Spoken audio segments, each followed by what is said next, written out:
നമസ്കാരം. ഓൺലൈനിൽ ഓർഡർ ചെയ്ത് ഭക്ഷണം വാങ്ങുന്നത് പോലെ ഇനി മദ്യവും വാങ്ങിക്കാം. ഭക്ഷണ വിതരണ രംഗത്തെ മുൻനിര ഓൺലൈൻ പ്ലാറ്റ്ഫോമുകളായ സ്വിഗ്ഗിയും സൊമാറ്റോയും ബിഗ് ബാസ്ക്കറ്റും മദ്യം വീട്ടിലെത്തിക്കാനുള്ള നീക്കത്തിലാണ്. കേരളത്തിന് പുറമെ ഡൽഹി, ഹരിയാന, കർണാടക, പഞ്ചാബ്, ഗോവ, തമിഴ്നാട് എന്നിവിടങ്ങളിലാണ് പദ്ധതി ആലോചിക്കുന്നതെന്ന് ഇക്കണോമിക് ടൈംസ് റിപ്പോർട്ട് ചെയ്യുന്നു. തുടക്കത്തിൽ പദ്ധതിക്ക് അനുകൂല നിലപാടാണ് കേരളം സ്വീകരിച്ചതെന്ന സൂചന വന്നിരുന്നെങ്കിലും തൽക്കാലം ഈ നീക്കവുമായി മുന്നോട്ട് പോകുന്നില്ലെന്ന് എക്സൈസ് വകുപ്പ് മന്ത്രി എം പി രാജേഷ് വ്യക്തമാക്കി കഴിഞ്ഞു. പക്ഷേ സർക്കാരിന് വലിയ വരുമാന വർധനവ് ഉണ്ടാക്കി നൽകുന്ന പദ്ധതി ആയതിനാൽ ഭാവിയിൽ നടപ്പിലായെന്നും വരാം. നിലവിൽ ഓൺലൈൻ വിൽപ്പന ആരംഭിച്ച ബംഗാളിലും ഒഡീഷയിലും പ്രീമിയം ബ്രാൻഡുകളുടെ വിൽപ്പനയിൽ 20 മുതൽ 30% വർധനവ് ഉണ്ടായെന്നാണ് റിപ്പോർട്ട്. ആദ്യഘട്ടത്തിൽ വീര്യം കുറഞ്ഞ വൈൻ, ബിയർ എന്നിവയാകും വിതരണം ചെയ്യുക. പരീക്ഷണം വിജയിച്ചാൽ എല്ലാ ബ്രാൻഡുകളും എത്തിക്കുകയാണ് ലക്ഷ്യം. പ്രായമായവർക്കും സ്ത്രീകൾക്കും പദ്ധതി ഏറെ ഗുണകരമാകുമെന്നാണ് സ്വിഗ്ഗിയും സൊമാറ്റോയും പറയുന്നത്. എന്നാൽ വിവിധ കോണുകളിൽ നിന്ന് വിമർശനങ്ങളും എതിർപ്പുകളും വിഷയത്തിൽ ഉയർന്നു കഴിഞ്ഞു. കേരളത്തിലെ സാധാരണക്കാരായ കുടുംബങ്ങൾക്ക് കനത്ത വെല്ലുവിളി ഉയർത്തുമെന്നും ക്രമസമാധാന നില തകർക്കുമെന്നും സിറോ മലബാർ സഭ അൽമായ ഫോറം അഭിപ്രായപ്പെടുന്നു. നമുക്ക് നോക്കാം, മദ്യം ഓൺലൈനിൽ എത്തിയാൽ മലയാളിയെ അത് പ്രതികൂലമായി ബാധിക്കുമോ അതോ ഗുണകരമാകുമോ എന്ന്. ഇന്ന് എനിക്കൊപ്പം ചർച്ചയിൽ പങ്കെടുക്കുന്നത് ഫോറം ഫോർ ബെറ്റർ സ്പിരിറ്റ് പ്രതിനിധി ഫിലിപ്പോസ് പടിക്കൽ, സിറോ മലബാർ സഭ അൽമായ സെക്രട്ടറി ടോണി ചിറ്റിലപ്പള്ളി, എഴുത്തുകാരിയും സാമൂഹ്യ നിരീക്ഷകയുമായ സിജിത അനിൽ എന്നിവരാണ്. സ്വാഗതം മൂന്ന് പേർക്കും ചർച്ചയിലേക്ക്. ഞാൻ ആദ്യം ശ്രീ ഫിലിപ്പോസിലേക്കാണ് പോകുന്നത്. ശ്രീ ഫിലിപ്പോസ്, നമ്മൾ ഈ ഭക്ഷണവും മരുന്നും പോലുള്ള വളരെ അത്യാവശ്യമായ കാര്യങ്ങൾ ഓൺലൈനിൽ വാങ്ങിക്കുന്നത് പോലെ അത്തരത്തിൽ നമുക്ക് വീട്ടിലിരുന്ന് കിട്ടേണ്ട ഒരു വസ്തുവാണോ മദ്യം? അതിനുള്ള ആവശ്യം ഉണ്ടോ? ഇത് എന്താ ഇതിന് ഇത്ര ഈ മദ്യത്തിന് മാത്രം ഈ ഒരു തരംതിരിവ് വരുന്നത്? അത് എനിക്ക് മനസ്സിലാകുന്നില്ല. ഇപ്പോൾ ഉപ്പ് തൊട്ട് കർപ്പൂരം വരെ ഓൺലൈനിൽ കിട്ടുന്നുണ്ട്. നമുക്ക് ആവശ്യമുള്ള സാധനങ്ങൾ കിട്ടുന്നുണ്ട്, പിന്നെ യാത്ര ചെയ്യേണ്ട. പിന്നെ മറ്റൊരു ഗുണമെന്ന് പറഞ്ഞാൽ കേരളത്തെ സംബന്ധിച്ചോളം വളരെ ഈ ബിവറേജസ് ഔട്ട്ലെറ്റുകളാണെങ്കിലും മാർക്കറ്റിൻ്റെ ഫെഡറേറ്റിൻ്റെ ആണെങ്കിലും വളരെ കുറവാണ്. ആ സമയത്ത് ഇതുപോലെ ഓൺലൈൻ കിട്ടുക എന്ന് പറയുന്നത് വളരെ സന്തോഷകരമായ സമയം. ഇതിനെ ഞങ്ങൾ ഈ മദ്യം ഉപയോഗിക്കുന്നവരെ ഇതിനെ സ്വാഗതം ചെയ്തൊരു സംഭവമാണ്. കാരണം വളരെ എളുപ്പമാണ്. ബുക്ക് ചെയ്ത് കഴിഞ്ഞാൽ ഒരു 20 മിനിറ്റ്. ഇപ്പം നമുക്കിപ്പോൾ എന്ത് വേണേലും, മീനാണേലും ഇറച്ചിയാണേലും ഏത് ഫുഡ് ഐറ്റംസ് ആണ്, ഏത് സാധനവും, വെണ്ടക്കായോ പയറോ ഏത് സാധനവും ഇപ്പോൾ ഓൺലൈൻ വരുന്നു. പിന്നെ എന്തുകൊണ്ട് ഈ മദ്യം കൂടെ ആയിക്കോട്ടെ? അല്ല ആണ് എന്ന് പറയുന്നത് ഇത് എല്ലാവർക്കും കൊണ്ട് നിർബന്ധിച്ച് ആരുടെ വീടുകളിൽ കൊണ്ട് വാതിൽക്ക് കൊണ്ട് കൊടുക്കുന്നില്ലല്ലോ, നോട്ടീസ് കൊടുക്കുന്നില്ലല്ലോ. ആവശ്യക്കാർ വാങ്ങിച്ച് കഴിക്കട്ടെ. ഇപ്പോൾ തന്നെ 50 ലക്ഷം ആൾക്കാർ ബിവറേജസിൽ ഔട്ട്ലെറ്റിൽ അല്ലെങ്കിൽ ബാറുകളിൽ പോയി മദ്യപിക്കുന്നുണ്ട്. അവർക്ക് ഈ മഴക്കാലത്തോ അല്ലെങ്കിൽ പ്രായമുള്ളവർക്ക് പോകാൻ പറ്റാത്തവരോ അല്ലെങ്കിൽ നാണക്കേടുള്ള പോയി ക്യൂ നിന്ന് വാങ്ങാൻ പറ്റാത്തവർക്ക്, ഈ പോയി വാങ്ങാൻ പറ്റാത്തവർക്കൊക്കെ ഇത് അനുഗ്രഹമല്ലേ? ഇതിനെ എനിക്ക് തോന്നുന്നില്ല കേരളത്തിൽ ഇത് സമ്മതിക്കുമെന്ന്. കാരണം കേരളത്തിലെ എക്സൈസ് നിയമങ്ങളെയും ഇവിടുത്തെ ഇതിനെ നിയന്ത്രിക്കുന്നത് ഇവിടുത്തെ ബാർ മുതലാളിമാരാണ്. ഏതെങ്കിലും ഇതുപോലുള്ള കാര്യങ്ങൾ വന്നാൽ അത് അവർക്കാണ്, ബാർ മുതലാളിമാർക്കാണ് നഷ്ടം വരുന്നത്. ഈ ബിയർ, പ്രത്യേകിച്ച് ബിയർ എന്ന് പറയുന്നത് അവിടെ പോയി ഇരുന്ന് റിലാക്സ് ചെയ്ത് കഴിക്കുന്നൊരു സംഭവമാണ്. അല്ലാതെ വഴി കൊണ്ടു നടന്ന് കഴിക്കുന്ന മറ്റു മദ്യം, ഹോട്ട് ഡ്രിങ്ക്സ് പോലെ ആരും കഴിക്കുന്നതല്ല. ബിയറെ ഏറ്റവും കൂടുതൽ കഴിക്കുന്ന ബാറിലൊക്കെ ഇരുന്നാണ്. അപ്പോൾ അതിൻ്റെ കച്ചവടം ഈ ഓൺലൈനിൽ വന്നു കഴിഞ്ഞാൽ ബാർ മുതലാളിമാർക്ക് വിൽപ്പന കുറയും. അപ്പോൾ അവർ ആദ്യം എതിർക്കും. അവരാണല്ലോ ഈ സർക്കാരിനെ നിയന്ത്രിക്കുന്നത് തന്നെ അവർ തന്നെയാണ്. അതുകൊണ്ട് ഇത് നടപ്പിലാകുമെന്ന് എനിക്ക് പ്രതീക്ഷയില്ല. പക്ഷേ ഇത് നടപ്പിലായാൽ അത് സന്തോഷകരമായിരിക്കും, നല്ല കാര്യമായിരിക്കും. ഇത് ലോകത്തിൽ എല്ലായിടത്തും നടക്കുന്നുണ്ടല്ലോ. പിന്നെ കേരളത്തിൽ മാത്രമേ ഇത് സംഭവിക്കാത്ത. പല കാര്യങ്ങളും കേരളം ഒന്നാമതാണെന്ന് പറയുന്നു. എന്നാൽ ഇതുപോലുള്ള കാര്യങ്ങളിലും കേരളം ഒന്നാമതാകണം. കാരണം ഇപ്പം പശ്ചിമ ബംഗാളിലുണ്ട്, ഒഡീഷയിലുണ്ട്, പിന്നെ നമ്മുടെ ഇന്ത്യയുടെ പല ഭാഗത്ത് ഇത് അൺഓതറൈസ്ഡായിട്ട് നടക്കുന്നുണ്ട്. ഞാൻ കഴിഞ്ഞ ദിവസം കോട്ടയത്ത് വാകത്താനം എന്ന് പറയുന്ന സ്ഥലത്ത് പോയി. അവിടെ ഇങ്ങനെ ഒരു മരണത്തിന് പോയത്. അവിടെ ചെന്ന് കഴിഞ്ഞപ്പോഴത്തേക്ക് ഒത്തിരി ദൂരെയാണ് ബിവറേജസ്, അതാണ് ചിങ്ങവനോ ചങ്ങനാശ്ശേരിയിലോ പോകണം. അവനവിടെ നിന്ന് ഫോൺ ചെയ്ത് ആളെ വിളിച്ച് പറഞ്ഞപ്പോഴത്തേക്ക് 100 രൂപ കൂടുതൽ കൊടുത്താൽ മതി, വീട്ടിൽ സാധനം കിട്ടും, പറയുന്ന ബ്രാൻഡ് കിട്ടും. അങ്ങനെ അൺഓതറൈസ്ഡായിട്ട് ഒരുപാട് സാധനങ്ങൾ ചില ചെറുപ്പക്കാർ ചെയ്യുന്നുണ്ട്, ബിസിനസ് ചെയ്യുന്നുണ്ട്, അല്ലെങ്കിൽ അവർ കൊണ്ടു നടന്ന് നിൽക്കുന്നുണ്ട്. പക്ഷേ കേരളത്തിലൊരു ഗുണമെന്ന് പറയുന്നത് എക്സൈസ് വളരെ വിജിലൻ്റ് ആയതുകൊണ്ട് അത് വളരെ ആക്റ്റീവ് ആകുന്നില്ല, അല്ലെങ്കിൽ അതൊരു സ്ഥിരം പണിയായി മാറുന്നില്ല. ചെറിയ ചെറിയ സ്ഥലങ്ങളിലൊക്കെ പോയി എക്സൈസുകാരെ കബളിപ്പിച്ചുകൊണ്ട് അവർ ചെയ്യുന്നുണ്ട്. അത് വളരെ സംഭവമായിട്ട് ചെയ്യുന്നുണ്ട്. അപ്പം ഇത് നല്ല കാര്യമാണെന്നുള്ളതും ഇത് നല്ലതാണ്, ഉടനെ നടപ്പിലാക്കണം എന്നുള്ളതാണ് എൻ്റെ അഭിപ്രായം. ശ്രീ ടോണി ചിറ്റിലപ്പള്ളി, വലിയ വിമർശനമാണല്ലോ അൽമായ ഫോറം ഇതിനെതിരെ ഉയർത്തുന്നത്. എന്തുകൊണ്ടാണ് ഇത്തരത്തിൽ വലിയൊരു വിമർശനം ഉയർത്തേണ്ട ഒരു സാഹചര്യം വരുന്നത്? ഇപ്പോൾ ശ്രീ ഫിലിപ്പോസ് സൂചിപ്പിച്ചതുപോലെ തന്നെ മദ്യം ഇപ്പോൾ ഓൺലൈനായി എത്തിച്ചാലും ഇല്ലെങ്കിലും ആവശ്യമുള്ളവരെ വാങ്ങി കഴിക്കുകയുള്ളൂ. ആരെ നിർബന്ധിച്ച് ഏൽപ്പിക്കാനൊന്നും പോകുന്നില്ല. അപ്പോൾ പിന്നെ ആവശ്യമുള്ളവർ മാത്രം, അവർ കഴിക്കുന്നവരാണെങ്കിൽ കടയിൽ നേരിട്ട് പോയി കഴിക്കുമായിരിക്കും. പക്ഷേ അത് വീട്ടിലിരുന്ന് ഓർഡർ ചെയ്യുന്നത് കൊണ്ട് എന്താണ് കുഴപ്പം? അതിന് ഇത്ര വലിയ വിമർശനം ഉയർത്തേണ്ട സാഹചര്യം എന്താണ്? യഥാർത്ഥത്തിൽ ബഹുമാനപ്പെട്ട ശ്രീ ഫിലിപ്പ് ഇപ്പോൾ പറഞ്ഞ കാര്യങ്ങൾ എത്ര ലാഘവത്തോടെയാണ് അദ്ദേഹം ഈ ഓൺലൈൻ പ്ലാറ്റ്ഫോമിൽ കൂടി മദ്യം കേരളത്തിലെ മലയാളികൾക്ക് ലഭ്യമാക്കാനുള്ള ശ്രമങ്ങളിൽ അദ്ദേഹം അത് സ്വാഗതം ചെയ്യുന്നത്. എത്രമാത്രം ലജ്ജാകരമാണെന്ന് ചിന്തിക്കുകയാണ്. കാരണം ഇപ്പോഴത്തെ കമ്മ്യൂണിസ്റ്റ് ഗവൺമെന്റ് 4-5 വർഷങ്ങളായിട്ട് പിൻവാതിലിൽ കൂടെ ചർച്ചകൾ നടത്തുകയാണ് മദ്യ മഫിയകളായിട്ട്. നമുക്കറിയാം കോവിഡ് കാലത്ത് ഈ ചർച്ച നടന്നിട്ടുണ്ട്. വേറെ 7 സംസ്ഥാനങ്ങളിൽ ഓൺലൈനിൽ ഈ മദ്യവിതരണം ആരംഭിച്ചിട്ടുണ്ട്. ഞാൻ പറയുകയാണ്, ഈ മദ്യം ഇതൊരു ജീവൻ രക്ഷാ മരുന്നാണോ കേരളത്തിൽ ഇപ്രകാരം ഓൺലൈൻ വഴി കൊടുക്കേണ്ടത്? എത്രമാത്രം കുടുംബങ്ങളാണ് തകർന്നു പോയിട്ടുള്ളത് മദ്യപാനം മൂലം. കമ്മ്യൂണിസ്റ്റ് ഗവൺമെന്റ് കേരള മാതൃക കൊണ്ടുവന്ന ഒരു ഗവൺമെന്റ് ആണ് കമ്മ്യൂണിസ്റ്റ് ഗവൺമെന്റ്. കഴിഞ്ഞ പിണറായി വിജയന്റെ കാലഘട്ടത്തിൽ എത്ര ബാറുകളാണ് ഇവിടെ തുറന്നത്. ഇപ്പോൾ നമ്മുടെ മന്ത്രി ശ്രീ MP രാജേഷ്, എനിക്കറിയില്ല, മാധ്യമങ്ങളിലൂടെ കണ്ടു, അദ്ദേഹം മദ്യ മുതലാളിമാരുമായിട്ട് ചർച്ചകൾ നടത്തി. ഓൺലൈൻ പ്ലാറ്റ്ഫോമിലെ പല ആളുകളായിട്ട് ചർച്ച നടത്തി. അതായത് കേരളത്തിന് വരുമാനം കൂട്ടുവാനായിട്ടുള്ള ശ്രമത്തിലേകം.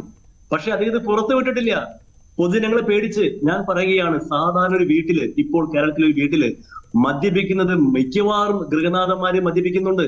ഇത് കുട്ടികൾ കാണുന്നുണ്ട്, ഭാര്യമാർ കാണുന്നുണ്ട്, ബന്ധുക്കൾ കാണുന്നുണ്ട്. നാളെ ഈ മദ്യം ഓൺലൈൻ പ്ലാറ്റ്ഫോമിൽ കൂടി വിതരണം ചെയ്യുകയാണെങ്കിൽ ഇവിടുത്തെ 5ാം ക്ലാസ് മുതലുള്ള കുട്ടികൾ ഈ മദ്യം ഓൺലൈനിൽ കൂടി അവരത് വാങ്ങിക്കുന്നത് തീർച്ചയാണ്. ആർക്ക് വേണമെങ്കിലും ഇതിനൊരു സിസ്റ്റം ഉണ്ടോ? ഈ മദ്യം നമ്മൾ ഓൺലൈനിൽ കൂടി മദ്യം വാങ്ങിക്കുമ്പോൾ അത് എങ്ങനെയാണ് വരുന്നത്? ഈ ഓൺലൈനിൽ കൂടി നമ്മളത് ഓർഡർ ചെയ്യുമ്പോൾ നമുക്ക് കിട്ടുന്ന മദ്യം ഓർഡർ ചെയ്ത മദ്യം ആണെന്ന് നമുക്ക് ഉറപ്പുവരുത്താൻ സാധിക്കുമോ? ഇതിൽ വ്യാജന ഇതിൽ കയറ്റാമില്ലേ? ഇത് കൊണ്ടുവരുന്ന ഡെലിവറി സിസ്റ്റം അതാരാണ് നിയന്ത്രിക്കുന്നത്? ഇതിനൊരു കാർഡ് സിസ്റ്റം ഉണ്ടോ? ഞാൻ പറയുകയാണ്, ഇതുവരെ യാതൊരു തരത്തിലുള്ള ധാർമ്മികതയില്ലാത്ത നീക്കങ്ങളാണ് കേരളത്തിൽ മദ്യവിതരണത്തിൽ സംഭവിച്ചുകൊണ്ടിരിക്കുന്നത്. നമുക്കറിയാം എന്താണ് മദ്യ ലോബികളുമായിട്ടുള്ള സർക്കാരിന്റെ ബന്ധം. ഏറ്റവും കൂടുതൽ മദ്യം ബാധിക്കുന്നത് സാധാരണ കുടുംബങ്ങളെയാണ്, സാധാരണ തൊഴിലാളികളെയാണ്. സമ്പന്ന വർഗങ്ങളിൽ നിന്നും മധ്യവർഗങ്ങളിൽ നിന്നും ഒരിക്കലും ഗവൺമെന്റ് പിടിച്ച് ഇൻകം ടാക്സ് അല്ലെങ്കിൽ ടാക്സ് പിടിച്ചു വാങ്ങിക്കില്ല. അവർക്കറിയാം മദ്യപാനവും ചൂതാട്ടം എന്ന് പറഞ്ഞ ലോട്ടറി, മദ്യപാനവും ലോട്ടറിയുമാണ് ഇന്നത്തെ കമ്മ്യൂണിസ്റ്റ് ഗവൺമെന്റിന്റെ പ്രധാനപ്പെട്ട വരുമാന മാർഗങ്ങൾ. അത് എന്ത് വില കൊടുത്തും അത് നിലനിർത്തുവാനായിട്ട് ശ്രമിക്കുന്ന ഒരു സർക്കാരാണ് ഇപ്പോൾ ഭരണത്തിലിരിക്കുന്നതെന്ന് എനിക്ക് പറയാൻ ലജ്ജയുണ്ട്. നമുക്കറിയാം എത്രമാത്രം കുടുംബങ്ങളാണ് തകർന്നു പോയിട്ടുള്ളത്, എത്രമാത്രം യുവജനങ്ങളാണ് മദ്യത്തിന് പിറകെ പോകുന്നത്. ഇതെന്താണ് സർക്കാർ കാണാത്തത്? സർക്കാർ പറയും ഞങ്ങൾ ജനക്ഷേമ പ്രവർത്തനങ്ങൾക്കാണ് മുൻതൂക്കം കൊടുക്കുന്നത്. ഈ ക്രൈസ്തവ സഭകള്, കത്തോലിക്ക സഭ ഏറ്റവും കൂടുതൽ വിമർശിക്കുന്നതാണ് മദ്യം ഒരു സാമൂഹ്യ വിപത്തായിട്ടാണ് ക്രൈസ്തവ സഭകൾ കാണുന്നത്. തീർച്ചയായിട്ടും ക്രൈസ്തവ സഭകൾക്ക്, കത്തോലിക്ക സഭയ്ക്ക് ഈ മദ്യത്തെ ഒരു സാമൂഹ്യ വിപത്തായിട്ട് മാത്രമേ ചൂണ്ടിക്കാണിക്കാൻ സാധിക്കൂ. ഇത് സമൂഹത്തെ കാണുന്ന ഏറ്റവും വലിയ തിന്മയായിട്ടാണ് ക്രൈസ്തവ സഭകൾ മദ്യത്തെ കാണുന്നത്. നമുക്കറിയാം ഇത്രമാത്രം മനുഷ്യന് ബുദ്ധിമുട്ട് സൃഷ്ടിക്കുന്ന അല്ലെങ്കിൽ കുടുംബങ്ങളിൽ നരകം സൃഷ്ടിക്കുന്ന ഈ മദ്യം ഇപ്പോൾ ഓൺലൈൻ പ്ലാറ്റ്ഫോമിൽ കൂടി വിതരണം ചെയ്യുക എന്ന് പറയാൽ അത് കേരളത്തിലെ ഏറ്റവും വലിയ തമാശയാണ്. ഞാനൊരു കാര്യം പറയട്ടെ, നമുക്കറിയാം ഇന്നത്തെ സാധാരണ ജനങ്ങളെ കൊള്ളയടിച്ച് ആ കൊള്ള മുതൽ പങ്കിട്ട് മദ്യ മാഫിയ മുതലാളിമാരുമായിട്ട് പങ്കുവെക്കുന്ന ഒരു ബ്രോക്കറിന്റെ പണിയാണ് ഇന്നത്തെ പിണറായി വിജയൻ കമ്മ്യൂണിസ്റ്റ് ഗവൺമെന്റ് കാണിക്കുന്നത് പറഞ്ഞാൽ അതിൽ യാതൊരു അതിശോക്തിയുമില്ല. ഞാനൊരു കാര്യം വ്യക്തമാക്കാനുള്ള ഇവിടെ ഞാൻ പറയുകയാണ്. തീർച്ചയായിട്ടും ഇങ്ങനെ ഒരു ഓൺലൈൻ പ്ലാറ്റ്ഫോം കൂടി മദ്യം വിതരണം ചെയ്യുകയാണെങ്കിൽ കേരളത്തെ ക്രമവാദന നില മാത്രമല്ല, കേരളത്തിന്റെ സമ്പദ് വ്യവസ്ഥ പോലും തകർന്ന് തരിപ്പണമാകും. അതിനേക്കാൾ കൂടുതലായിട്ട് എനിക്കൊരു കാര്യം പറയാനുണ്ട്. കേരളത്തിലെ മിക്ക രാഷ്ട്രീയ പാർട്ടികളും മദ്യം എന്ന വിപത്തിനെതിരെ മിണ്ടുന്നില്ല. കാരണം അവർക്കറിയാം അവരുടെ പാർട്ടി അണികൾ മിക്കവാറും മദ്യപാനികളാണ്. ഏതെങ്കിലും ഒരു പാർട്ടി മദ്യത്തിനെതിരെ എന്തെങ്കിലും ഒരു ഓർഡിനൻസ്, എന്തെങ്കിലും ഒരു നിയമങ്ങൾ കൊണ്ടുവന്നിട്ടുണ്ടോ? ഒരിക്കലുമില്ല. കേരളത്തിൽ VM സുധീരൻ എന്നൊരു കോൺഗ്രസ് നേതാവുണ്ട്. അദ്ദേഹത്തെ പോലെ ആദർശശുദ്ധിയുള്ള മദ്യത്തിനെതിരെ സംസാരിക്കുന്ന ആദർശശുദ്ധിയുള്ള നേതാക്കളാണ് ഇന്നത്തെ കേരളത്തിന് വേണ്ടത്.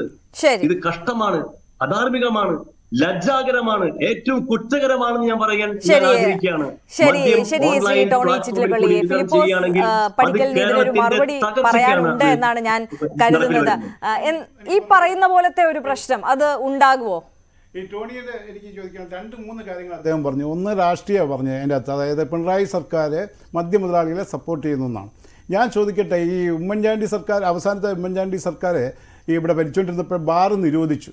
അത് കഴിഞ്ഞ് വന്ന ഇലക്ഷൻ ആരാണ് ഇവിടെ വിജയിച്ചത്? ബാറിനെ സപ്പോർട്ട് ചെയ്ത UDF വോട്ട് ജയിച്ചോ, അതോ ബാർ നടത്തുമെന്ന് പറഞ്ഞാൽ അല്ലെങ്കിൽ മിതമായ രീതിയിൽ കൊണ്ടുവരുമെന്ന് പറഞ്ഞാൽ LDF ജയിച്ചോ?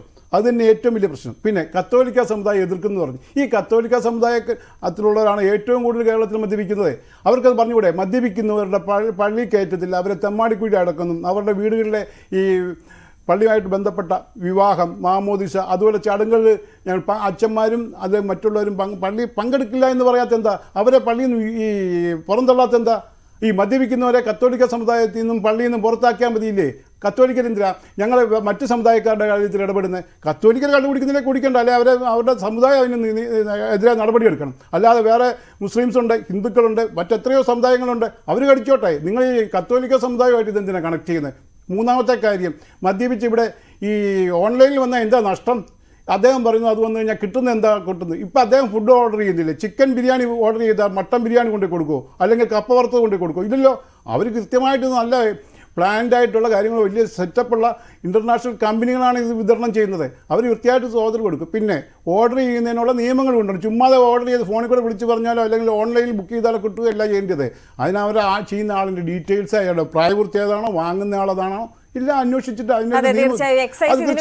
പ്ലാറ്റ്ഫോം ഒരുക്കിയിട്ടുണ്ട്. ആ പ്ലാറ്റ്ഫോമിൽ രജിസ്റ്റർ ചെയ്യണം. അവിടെ നമ്മളുടെ ID കാർഡും ആധാർ കാർഡും ഒക്കെ നൽകണം. അങ്ങനെ രജിസ്റ്റർ ചെയ്തവർക്ക് മാത്രമേ ഈ മദ്യം ഓൺലൈനിൽ ലഭിക്കുകയുള്ളൂ. തന്നെയാണോ, ആണാണോ വേണമെന്നോ എല്ലാം അറിഞ്ഞിട്ടാണ് കൊടുക്കുന്നത്. ഇവിടെ സ്ത്രീകൾ കള്ളു കുടിക്കുന്നില്ലേ? എത്രയോ സ്ത്രീകൾ ബാറിൽ പോയിരുന്ന് കള്ളു കുടിക്കുന്നില്ല. കേരളത്തിൽ വളരെ കുറവാണെങ്കിലും മറ്റു സംസ്ഥാനങ്ങളിൽ പോയി നോക്കണം. നമ്മൾ എല്ലാ കാര്യത്തിലും പറയുന്നുണ്ടല്ലോ ഈ കാര്യങ്ങൾ. കർണാടകയെ നോക്കാൻ പറയും, തമിഴ്നാടിനെ എല്ലാ കാര്യത്തിലും ഫോളോ ചെയ്യാൻ പറയുന്നുണ്ട്. ഇതിൽ ഈ കാര്യത്തിൽ ചെയ്യാത്തത്? കർണാടകത്തിൽ എത്ര ബാറുകളുണ്ട്? 10,200 പേർക്ക് ഒരു ബാറുണ്ട് അവിടെ. ഇവിടെ എത്രയുണ്ട്? 1,23,000 പേർക്കേ ഉള്ളൂ. തമിഴ്നാട്ടിലാണെങ്കിൽ 10,000 താഴെയുള്ള ആൾക്കാർക്ക് ഒരു ബാറുണ്ട്. ഇവിടെ അതിൽ ഇല്ല. അത്രയും ആവറേജ് ആയിട്ടുള്ള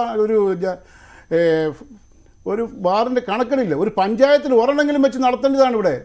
അല്ലാതെ ഈ ക്യൂ നിന്ന് കഷ്ടപ്പെട്ട്, അദ്ദേഹം പറയുന്നു ഇത് ക്യൂ നിന്ന് കഷ്ടപ്പെട്ട് ഇത് വാങ്ങുന്നതിനെക്കുറിച്ച് ഹൈക്കോടതി തന്നെ പറഞ്ഞിട്ടുണ്ട്. അവർക്ക് സൗകര്യം ഒരുക്കി കൊടുക്കണം, നല്ല രീതിയിൽ അവർക്ക് വാങ്ങാനുള്ള ഈ തിക്കും തിരക്കും ഇല്ലാതെ സ്വസ്ഥമായി വാങ്ങിക്കൊണ്ട് പോകാനുള്ള സൗകര്യം ഉണ്ടാക്കി കൊടുക്കണം ഹൈക്കോടതി പറഞ്ഞു. എന്നിട്ടും ഇവിടെ ചെയ്യുന്നില്ല. അതെന്തുകൊണ്ടാണ്?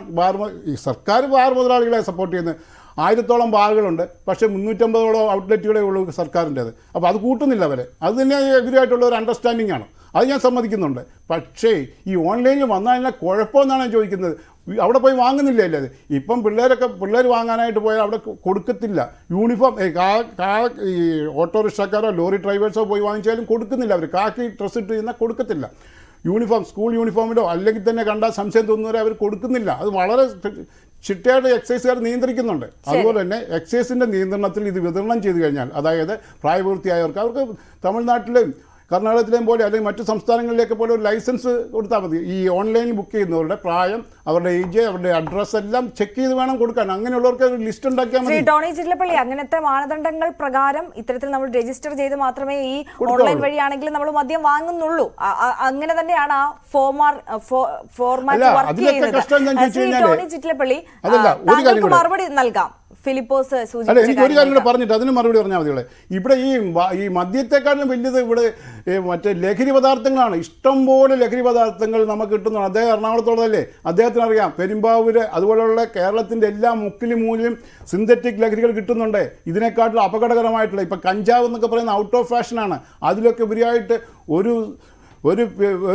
ടാബ്ലറ്റ്സ് കഴിച്ചാൽ 8-10 ദിവസങ്ങൾ സുഖമായിട്ട് ലഹരിയിൽ നടക്കാൻ പറ്റുന്ന വളരെ മാരകമായ ലഹരികൾ ഇവിടെ കേരളത്തിൽ ലഭിക്കുന്നുണ്ട്. അത് സ്കൂൾ കുട്ടികൾക്ക് വരെ കിട്ടുന്നുണ്ട്, അവർ വിതരണം ചെയ്യുന്നുണ്ട്. അതിനെക്കുറിച്ചല്ല, എവിടെയെങ്കിലും സർക്കാരിന് പ്രയോജനപ്പെടുന്ന ഒരു ബിവറേജസ് സാധാരണക്കാരന് അധ്വാനിച്ച് വരും ഒരു തൊഴിലാളിക്ക് ഒരു സ്മോൾ കഴിക്കാനുള്ള സൗകര്യം ഉണ്ടാക്കി കൊടുക്കാൻ ഇവിടുത്തെ ഈ മദ്യവർജനക്കാർ സമ്മതിക്കത്തില്ല. അത് മാത്രമേ ഉള്ളൂ അവർക്ക്. അല്ലാതെ ബാർ തുടങ്ങുന്നതിനും ഇവർക്ക് സങ്കടമില്ല. ഏറ്റവും കുറഞ്ഞ ഔട്ട്ലെറ്റുകളാണ്. അതുപോലെ തന്നെ ഇത് പ്രായപൂർത്തിയായവർക്ക് മാത്രമേ ഈ മദ്യം കൊടുക്കുന്നുള്ളൂ, ഈ ബിവറേജസ് കോർപ്പറേഷനുകൾ. അത് സമ്മതിക്കാനും അവർ തയ്യാറല്ല. ഏറ്റവും ബുദ്ധിമുട്ട് ഏത് കാര്യത്തിനും എതിർക്കുക, കുടുംബം നശിക്കുക. ഇപ്പം നശിക്കുന്നില്ല. 50 ലക്ഷം പേര് ജനങ്ങൾ മദ്യം വാങ്ങുന്നുണ്ട് ഒരു ദിവസം. ആ കണക്ക് അദ്ദേഹത്തിന് അറിഞ്ഞുകൂടാ. ഇനി ഇത് വന്നു കഴിഞ്ഞാൽ വീട്ടിലിരിക്കുന്നവർ കുറച്ച് പേര് വാങ്ങും. ബിയറല്ലേ വാങ്ങുന്നുള്ളൂ. ബിയർ എന്ന് പറയുന്നത് എത്രയും കട്ടി കുറഞ്ഞതല്ലേ, കടുപ്പം കുറഞ്ഞല്ലേ, ലഹരി കുറഞ്ഞല്ലേ. അതിനെന്തിനാ ഇത്ര ഈ പ്രതിഷേധിക്കുന്നത് ശ്രീ ടോണി മനസ്സിലാക്കുക. ചിറ്റലപ്പള്ളി അതിനകത്ത് മറുപടി സമുദായത്തെ ഒന്നും വളച്ചെടുക്കേണ്ട കാര്യമില്ല. സമുദായക്കാർക്ക് വേണമെങ്കിൽ, കത്തോലിക്കർക്ക് വേണമെങ്കിൽ അവർ കുടിക്കുന്നവരെ അവരുടെ സമുദായത്തിൽ നിന്ന് പുറത്താക്കട്ടെ, പള്ളിയിൽ നിന്ന് പുറത്താക്കട്ടെ. അല്ല മറ്റുള്ളവർക്കുള്ള ആ സ്വാതന്ത്ര്യം വേണ്ടെന്ന് പറയാൻ പറ്റുമോ? അവരുടെ ആൾക്കാർ കുടിക്കുന്നു വിചാരിച്ചിട്ട് ഈ കച്ചവടം ഇവിടെ നിർത്താൻ പറ്റുമോ? അങ്ങനെയാണെങ്കിൽ പന്നിയിറച്ചി ആരാ ഏറ്റവും കൂടുതൽ കഴിക്കുന്നത്? കത്തോലിക്ക സമുദായമല്ലേ? അത് വേറെ സമുദായത്തിന് ഇവിടെ നിശ്ചിതമല്ലേ, ഹറാമല്ലേ? അവർ അത് പറയാം ഈ പന്നിയിറച്ചി ഇവിടെ പന്നി വളർത്താൻ പറ്റില്ല, ഇറച്ചി വെട്ടാൻ പറ്റില്ല എന്ന് പറഞ്ഞാലോ? അവരെങ്ങനെ പറഞ്ഞാലോ? മുസ്ലിങ്ങൾ ഇങ്ങനെ പറയുകയാണ് ഇനി മുതൽ ഇവിടെ പന്നിയെ വളർത്താൻ പാടില്ല, ഇറച്ചി വെട്ടാൻ പാടില്ല എന്ന് പറഞ്ഞാലോ ഇവർ സമ്മതിക്കുമോ? ശ്രീ ടോണി ചിറ്റലപ്പള്ളി, ഈ ചോദ്യങ്ങൾക്കൊക്കെ മറുപടി ഉണ്ടോ? ശ്രീ ഫിലിപ്പ്, ബഹുമാനപ്പെട്ട ശ്രീ ഫിലിപ്പ് എത്ര ബാലിശമായിട്ടാണ് അദ്ദേഹം സംസാരിക്കുന്നത്. അദ്ദേഹം പറഞ്ഞു ഇവിടെ ക്രൈസ്തവർ മാത്രം മദ്യപിക്കുന്നുള്ളൂ, ബാക്കി മതസ്ഥരൊന്നും ഇവിടെ മദ്യപിക്കുന്നില്ലേ. എത്ര ബാലിശമാണ് അദ്ദേഹം സംസാരിക്കുന്നത്. അതെ, അതാ ഞാൻ ചോദിക്കുന്നത്. അവർ കുടിക്കണ്ടേ? കത്തോലിക്കർ സമുദായത്തിൽ കള്ളു കുടിക്കുന്നു പറയുന്നത് മദ്യം കൊടുക്കുന്നത് അദ്ദേഹത്തിന്റെ ഫാമിലിയിൽ കുട്ടികളില്ലേ? ഈ കുട്ടികൾ അവിടെ അവിടുന്ന് ഓൺലൈനിൽ കൂടെ മദ്യം മേടിച്ചു കൊടുത്ത് അദ്ദേഹം എന്ത് ചെയ്യും? മുതിർന്നവർ മാത്രമാണ് മദ്യം കുടിക്കുന്നത്. എത്ര ബാലിശമാണ് അദ്ദേഹം സംസാരിക്കുന്നത്. സംസ്കാരമാണ് അദ്ദേഹം സംസാരിച്ചത്. അത് തീർച്ചയായിട്ടും അധികം പിൻവലിക്കേണ്ട ഒരു പ്രസ്താവന. ഞാൻ പിൻവലിക്കാൻ തയ്യാറല്ല. ഞാൻ 35 വർഷമായിട്ട് ഇതിനു വേണ്ടി, ഞാൻ 50 വർഷമായി മദ്യപിക്കുന്ന ആളാ, 35 വർഷമായിട്ട് ഇതിനു വേണ്ടി വാദിക്കുന്ന ആളാ. ഞാനാണ് ഈ അസോസിയേഷൻ ഉണ്ടാക്കിയത് തന്നെ. നമുക്കറിയാം മദ്യ മുതലാളിമാര്, മദ്യ മാഫിയകള് അധാർമികതയെ ടോണി ചിറ്റലപ്പള്ളിയുടെ ഓഡിയോയ്ക്ക് ഒരു തകരാറ് സംഭവിച്ചു എന്ന് കരുതുന്നു. ശ്രീ ഫിലിപ്പോസ്, ഞാൻ ഒരു കാര്യം കൂടി ഇതിനിടയിൽ ചോദിച്ചോട്ടെ, വളരെ ചുരുങ്ങിയ വാക്കുകളിൽ മറുപടി നൽകാമോ? അതായത് ഇതിപ്പോൾ മദ്യം കുട്ടികൾക്ക് വാങ്ങാൻ സാധിക്കില്ല, അതിന് പ്രായപരിധിയും ആധാർ കാർഡും ഒക്കെ നൽകണം, അങ്ങനെ ഒരു നിയമവശമുണ്ട് ഈ സംഭവത്തിൽ. അത് അവിടെ നിർത്തിക്കൊണ്ട് തന്നെ ചോദിക്കട്ടെ. പക്ഷേ ഇത് മദ്യം വീടുകളിലേക്ക് എത്തുമ്പോൾ, ഈ ഭക്ഷണം വാങ്ങുന്നത് പോലെ വാങ്ങുമ്പോൾ ആ ഒരു കൾച്ചർ മാറുകയല്ലേ? അതായത് ഇത് വളരെ സാധാരണമായ ഒരു കാര്യമാണ്, നമ്മൾ മറ്റെന്ത് ഭക്ഷണം കഴിക്കുന്നത് പോലെ കഴിക്കേണ്ട അല്ലെങ്കിൽ കഴിക്കുന്ന ഒരു കാര്യമാണ് ഇത് എന്നുള്ളൊരു ധാരണ, അങ്ങനെ ഒരു ധാരണ കുട്ടികൾക്കിടയിലേക്ക് വരില്ലേ? അത് കുട്ടികളെ തെറ്റായി നയിക്കില്ലേ? അങ്ങനെ ഒരു വസ്തുതയില്ലേ ഇവിടെ? ഇല്ല, ഇപ്പൊ തന്നെ എത്രയോ പേര് ഇപ്പം ഈ കോവിഡിന് ശേഷം പലരുടെ മദ്യപാനത്തെ കുറിച്ചുള്ള കാഴ്ചപ്പാട് തന്നെ മാറ്റി. ഡ്രിങ്ക് അറ്റ് ഹോം എന്നായി. ഡ്രിങ്ക് അറ്റ് ഹോം, വീട്ടിൽ നിന്ന് മദ്യപിക്കുക. മദ്യം അനുദിന ജീവിതത്തിലെ ഒരു പ്രധാനപ്പെട്ട സംഭവമാണ് മദ്യം. നമ്മുടെ എല്ലാം ഭക്ഷണ സംസ്കാരത്തിലെ ഒരു പ്രധാനപ്പെട്ട ഐറ്റമാണോ മദ്യം? അതെ, അങ്ങനെ ഒരു ചോദ്യമുണ്ട്. ഞാൻ ശ്രീമതി സിജിത അനിലേക്ക് കൂടി പോവുകയാണ്. ശ്രീമതി സിജിത അനില്, ഇതിപ്പോൾ സ്വിഗ്ഗി സൊമാറ്റോ ഒക്കെ പറയുന്ന ഒരു പോയിന്റ് എന്ന് പറയുന്നത് സ്ത്രീകൾക്ക് വളരെയേറെ ഗുണപ്രദമാകും ഇങ്ങനെ ഈ രീതിയിൽ ഓൺലൈനിൽ മദ്യം എത്തിയാൽ എന്നുള്ളതാണ്. അതോടൊപ്പം ഈ ഉയരുന്ന വിമർശനങ്ങളും താങ്കൾ കേട്ട് കാണുമല്ലോ. എന്താണ് ഇതിലൊരു അഭിപ്രായം? ഇങ്ങനെ ഒരു കൾച്ചർ ഇവിടെ ആവശ്യമുണ്ടോ, അതോ ഇത് എതിർക്കപ്പെടേണ്ടതാണോ? അല്ല, ഇതിലിപ്പോ ഞാന് രാഷ്ട്രീയവും സമുദായവും ഒന്നും കലർത്തുന്നില്ല. സാധാരണ ജനങ്ങളുടെ, പ്രത്യേകിച്ച് സ്ത്രീകളുടെയൊക്കെ ഒരു ആശങ്ക കൂടിയാണ് ഞാൻ ഇവിടെ പറയാൻ പോകുന്നത്. കാരണം ഓൺലൈനായിട്ട് നമുക്ക് സർക്കാരിന്റെ വരുമാനം കൂട്ടാനെന്ന വ്യാജനയോ അതല്ലെങ്കിൽ വികസിത പ്രവർത്തനങ്ങളുടെ അല്ലെ സമയം, സാധാരണ ജനങ്ങൾക്ക് സമയം കൂടുതൽ അല്ലെ സൗകര്യങ്ങൾ കൂടുതൽ കിട്ടാൻ വേണ്ടിയിട്ടുള്ള രീതിയിൽ എന്നൊക്കെ പറയുമ്പോഴും മദ്യവിൽപ്പന ഓൺലൈനായിട്ട് നടത്തുമ്പോൾ കുടുംബങ്ങളിൽ കൂടുതൽ പ്രതിസന്ധികൾ സൃഷ്ടിക്കുകയാണ് ചെയ്യുന്നത്. ഓൺലൈൻ വഴിയുള്ള മദ്യവിൽപ്പന നടപ്പിലാക്കുമ്പോൾ സാധാരണ ജനങ്ങളുടെ സുരക്ഷ പോലും ആശങ്കയിലാവും. പ്രായപരിധി ഉണ്ടെങ്കിലും ഇല്ലെങ്കിലും കുട്ടികളും യുവജനങ്ങളും ഒക്കെ എളുപ്പത്തിൽ മദ്യത്തിന് അടിമകളാകും. അവിടെ അതൊരു മതത്തിന്റെയോ രാഷ്ട്രത്തിന്റെയോ ഒന്നുമല്ല. നമ്മളൊരു ഭക്ഷണം ഓൺലൈനായിട്ട് വാങ്ങുന്ന പോലെ അല്ല മദ്യമായി. ഇപ്പം ബിയറാന്ന് പറയും, ബിയറും വൈനും ഒക്കെയാന്ന് പറയും. അത് കഴിയുമ്പോൾ ഇതിന് മാറ്റം വരും. അങ്ങനെ മാറ്റം വന്നു കഴിഞ്ഞാൽ ഈ ഓൺലൈൻ ഡെലിവറികൾ പശ്ചിമ ബംഗാളിലും ഒഡീഷയിലും ഒക്കെ ഒരുപാട് 20%, 30% ഒക്കെ വർധനവ് വരുത്തിയിട്ടുണ്ട് റീറ്റെയിൽ വിൽപ്പനയിലൊക്കെ. പക്ഷെ ഭക്ഷണത്തോടൊപ്പം മിതമായ രീതിയിൽ മദ്യം കഴിക്കുന്ന ആളുകൾക്കും അല്ലെ മദ്യവിൽപ്പന ശാലകളില് പോയി നിന്ന കടകളിൽ നിന്ന് മദ്യം വാങ്ങുന്നത് നാണക്കേടായി കരുതുന്ന കുറെ ആളുകളുണ്ട്.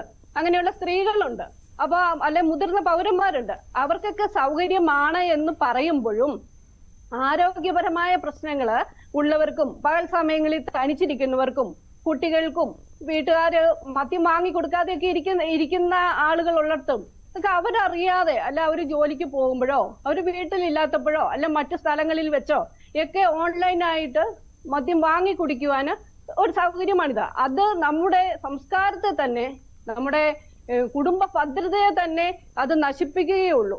അതുകൊണ്ട് തന്നെ ഇതിന് ഗുണവുമുണ്ട് ദോഷവുമുണ്ട്. കാരണം രണ്ടു തരത്തില് ഞാൻ പറഞ്ഞു, ചിലർക്ക് അത് അവിടെ പോയി നിന്ന് വാങ്ങാതെ നമുക്ക് വീട്ടിലിരുന്ന് തന്നെ കുടിക്കാം. പക്ഷെ അങ്ങനെ കുടിക്കുമ്പോഴും കുടുംബത്തിന്റെ ഭദ്രത എത്രമാത്രം അല്ലെ സ്ത്രീകൾ എത്രമാത്രം മാനസിക സംഘർഷങ്ങളിലേക്കാണ് ചെന്നുപെടുന്നത് എന്നുള്ളതാണ് നമ്മൾ ആലോചിക്കേണ്ട ഒരു കാര്യം. അതുകൊണ്ട് തന്നെ ഇപ്പൊ സാധാരണ എല്ലാം മദ്യം കുടിക്കണമെന്ന് ഇപ്പൊ ഒരാൾക്ക് ആഗ്രഹമുണ്ടെങ്കിൽ അവിടെ പോയി നിന്ന് വാങ്ങുന്ന കാര്യമൊക്കെ ഓർക്കുമ്പോൾ വേണ്ടാന്ന് വെക്കും. ഇതങ്ങനെയല്ല, ഭക്ഷണം പോലും നമ്മുടെ മുന്നിലേക്ക് ഇത് പക്ഷേ ഇതിപ്പോ സ്ത്രീകൾ, ഇപ്പോൾ മദ്യപിക്കുന്ന സ്ത്രീകളുണ്ടല്ലോ, അവർക്ക് ഇതൊരു ഗുണകരമാകില്ലേ? ഇനി അവിടെ പോയി നിന്ന് ക്യൂ നിന്ന് വാങ്ങാൻ ബുദ്ധിമുട്ടുള്ളവർക്ക് അത് വീട്ടിലെത്തുന്ന ഒരു സൗകര്യമല്ലേ? ആ സഹോദരിക്ക് ഈ സ്ത്രീകൾക്ക്, ശ്രീമതി സിജിത, അതായത് ഇപ്പോൾ സ്ത്രീകളെ സംബന്ധിച്ച് സ്ത്രീകൾക്ക് വലിയ പ്രശ്നം ഉണ്ടാക്കും കുടുംബങ്ങളിൽ ഇങ്ങനെ മദ്യപിക്കുന്നവരുടെ എണ്ണം കൂടിയാൽ എന്ന് പറയുന്നത് കൊണ്ട് ചോദിച്ചതാണ്. ഇപ്പോൾ മദ്യപിക്കുന്ന സ്ത്രീകളുണ്ടല്ലോ, അവർക്ക് ഇത് വളരെ ഗുണപ്രദമാകില്ലേ? നമ്മുടെ ഒരു സാമൂഹിക ചുറ്റുപാടനുസരിച്ച് ഈ ക്യൂ നിന്ന് ബിവറേജസിൽ നിന്നൊന്നും മദ്യം വാങ്ങുന്ന ഒരു സംസ്കാരത്തിലേക്കൊന്നും അത്രത്തോളം എത്തിയിട്ടില്ല സ്ത്രീകൾ. അപ്പോൾ അവരെ സംബന്ധിച്ച് അവർക്ക് പുറത്തിറങ്ങാതെ വീട്ടിലിരുന്ന് സ്വകാര്യതയിൽ മദ്യപിക്കാനും മദ്യം വാങ്ങാനുമുള്ള ഒരു അവസരമാകില്ലേ? ഇതിൽ ഒരു 100-100 ഒരു 10% സ്ത്രീകൾ മദ്യപിക്കുന്നവർ, 10-20% സ്ത്രീകൾ മദ്യപിക്കുന്നവരുണ്ടായിരിക്കും. പക്ഷെ അവർക്ക് വേണ്ടി മറ്റേ 70%, 80% സ്ത്രീകളുടെ ജീവിതവും കൂടെ അവതാളത്തിലാക്കേണ്ട കാര്യമുണ്ടോ? അതെ, അതാണ് സിജിത ചോദിക്കുന്നത്. അതേപോലെ തന്നെ ശ്രീ ഫിലിപ്പോസ് പടിക്കൽ, ഈ സിജിത പറഞ്ഞതിലൊരു പോയിന്റ് ഉണ്ട്. അതായത് ഇതിപ്പോൾ നമ്മൾ കണക്കുകൾ പരിശോധിച്ചാൽ ഓൺലൈനായി മദ്യം വിൽക്കുന്ന സംസ്ഥാനങ്ങളിൽ ഇപ്പോൾ ഒരുപാട് വർധനവ് വന്നിട്ടുണ്ട്. പ്രീമിയം ബ്രാൻഡുകൾ അടക്കം വിൽപ്പന നടത്തുന്നതിൽ 20 മുതൽ 30% വരെ വർധനമാണ് വന്നിട്ടുള്ളത്.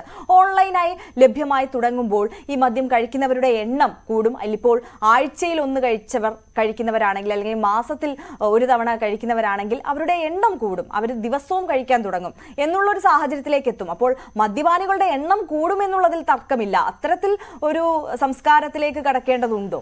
അതൊക്കെ എക്സൈസുകാർ ഇത് പ്ലാറ്റ്ഫോം നിർമ്മിക്കുമ്പോൾ അതിൻ്റെതായ രീതിയിൽ ചെയ്താൽ മതി.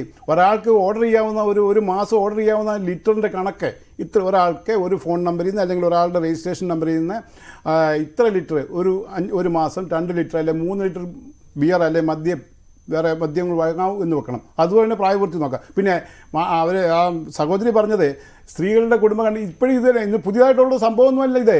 ഇവിടെ എത്രയോ വർഷമായിട്ട് കേരളത്തിൽ മദ്യം വിൽക്കുന്നുണ്ട് ബിവറേജസ്. 50 വർഷമായിട്ട് ബിവറേജസ് തുടങ്ങിയില്ല, 35 വർഷമായിട്ട് ബിവറേജസ് തുടങ്ങിയിട്ടില്ലേ?